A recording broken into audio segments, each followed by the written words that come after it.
ಇವ್ರು ಯಾರಂತ ಗೊತ್ತಿರ್ಬೋದು, ಲಾಲ್ ಸಾಬ್ ಸರ್. ನಾನು ಇಷ್ಟು ದಿನ ಯೂಟ್ಯೂಬಲ್ಲಿ ಇವ್ರು ಕ್ಲಾಸ್ ಕೇಳ್ತಿದ್ದೆ, ಮತ್ತು ಇವಾಗ ನಾನು ಚನ್ನಪಟ್ಟಣ PTSಗೆ ತರಬೇತಿಗೆ ಬಂದಾಗಲಿದ್ದೆ ಲೈವಲ್ಲಿ ಇವ್ರು ಕ್ಲಾಸ್ ಕೇಳ್ತಿದ್ದೀನಿ. ಸರ್ ನನ್ನ ಹೆಸರಿಟ್ಟು ಕರೆದ್ರಿ. ನಮ್ಮದು ಇವತ್ತು ಟ್ರೈನಿಂಗ್ ಕಂಪ್ಲೀಟ್ ಆಯ್ತು ಸರ್. POPನ ನೀವು ಕೂಡ ನೋಡಿದ್ರಿ.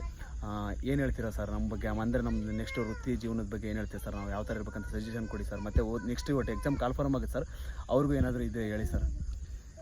ಫಸ್ಟ್ ಆಫ್ ಆಲ್ ಏನಂತಂದರೆ, ರಾಜು ನಮ್ಮ ಒಳ್ಳೆಯ ಪೆಟ್ ಸ್ಟೂಡೆಂಟು. ಈ ಕರ್ನಾಟಕ ರಾಜ್ಯ ಪೊಲೀಸ್ ತರಬೇತಿ ಶಾಲೆಯಲ್ಲಿ ನೀನು ಟ್ರೈನಿಂಗ್ ಪಡೆದಿರೋದಕ್ಕೆ ಏನಂತಂದರೆ ಒಂದು ಹೆಮ್ಮೆಯ ವಿಚಾರ. ಯಾಕೆಂದರೆ ಅಷ್ಟೊಂದು ಹೆಮ್ಮೆ ಇದೆ ನಮ್ಮ ಈ ಒಂದು ಕರ್ನಾಟಕ ರಾಜ್ಯ ಪೊಲೀಸ್ ಟ್ರೈನಿಂಗ್ ಸೆಂಟ್ರಿಗೆ. ಸೊ ಏನು ಅಂತಂದರೆ, ಉತ್ತಮವಾಗಿರ್ತಕ್ಕಂಥ ಒಂದು ಟ್ರೈನಿಂಗನ್ನು ಪಡೆದಿದೆಯಾ. ಮತ್ತು ಎಲ್ಲ ನಿನ್ನ 10 ತಿಂಗಳುಗಳಲ್ಲಿ ಏನಪ್ಪ ಅಂತಂದರೆ ಅತ್ಯಂತ ಒಬ್ಬ ಕೆಡೆಟಾಗಿ ಯಾವ ರೀತಿ ಇರಬೇಕು ಪೊಲೀಸಲ್ಲಿ, ಅದೇ ರೀತಿಯಾಗಿದ್ದು ಅತ್ಯಂತ ಶಿಸ್ತಿನಿಂದ ಟ್ರೈನಿಂಗ್ ಮುಗಿಸ್ಕೊಂಡು ಹೋಗ್ತಾ ಇದೆಯಾ. ಸೊ ಈ ಒಂದು ನಿನ್ನ ಕಲಿಕೆ ಇಷ್ಟೇ ಅಲ್ಲ, ಮುಂದೆ ಇನ್ನೂ ನಿನ್ನತ್ರ ಕ್ಷಮತೆ ಜಾಸ್ತಿ ಇದೆ. ಸೊ ಅದನ್ನೇನಂತ ನಿರಂತರವಾಗಿರಬೇಕು. ಅದನ್ನು ಮುಂದೆ ಕೂಡ ಏನಂತಂದರೆ ಕಂಟಿನ್ಯೂಸ್ ಆಗಿ ಮಾಡು ಅಂತ ಹೇಳ್ತಾ, ಸೊ ಯಾರ್ಯಾದರೂ ಕೂಡ ಏನಪ್ಪ ಅಂದರೆ ನಮ್ಮ ಡಿಪಾರ್ಟ್ಮೆಂಟಲ್ಲಿ ಸೇರ್ತಾ ಇದ್ದೀರ ಅಂತಂದ್ರೆ ಕೂಡ ಅವರಿಗೆಲ್ಲ ಒನ್ಸ್ ಅಗೇನ್ ವೆಲ್ಕಮ್. ಈಗೆಲ್ಲ ಭಾಳಷ್ಟು ಏನಂತಂದರೆ ರಿಕ್ರೂಟ್ಮೆಂಟ್ಗಳು ಸ್ಟಾರ್ಟ್ ಆಗ್ತವೆ.